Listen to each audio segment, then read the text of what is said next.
Heinsberg Cafe is opening a second location in South Burlington with a twist. It will be two businesses in one. The cafe's owners say the idea to combine their ventures came to life after July flood damage in Heinsberg left them without any option but to try and grow. ABC 22's Jordan Barber gives us a sneak peek at the restaurant's progress so far. For Good Times Café owner Travis Counter, July flooding became the cherry on top of a list of reasons to open a second business. Counter says his restaurant in Heinsberg, which was already cramped, lost its basement and the expensive equipment inside to the floods. While the restaurant was able to keep operating, Counter says he was unable to secure funds for repairs from FEMA. And not having the space to grow is just kind of like, it makes you stagnant and you're just not able to do new and exciting things because the concentration is solely on keeping the business going as is.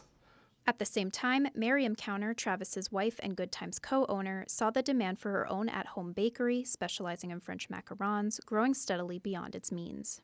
With the couple looking to expand both of their ventures, their dream of opening a second location combining their businesses sparked to life. But after recovering from flooding, Counter says he wasn't sure if the chance would arise. Those opportunities make you see things and makes you pivot and adjust and be able to grow and become more resilient, so to say. That's when the couple found a spot on Shelburne Road, a former restaurant abandoned during the pandemic. Seeing the opportunity, they asked the community for help. $26,000 in crowdfunding donations later, mostly provided by people in Heinsberg and Burlington, according to Counter, the couple was able to sign the deed. A month later, Counter's daughter is helping to clean out the new space. She says she's excited for the new restaurant and menu, which will hopefully include mango slushies.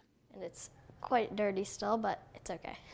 Counter says he's aiming for the South Burlington Cafe to be open by the end of January. He says crowdfunding for the restaurant, which is still shy of its $35,000 goal, will end on Sunday. Reporting from Burlington, Jordan Barber, ABC 22 News.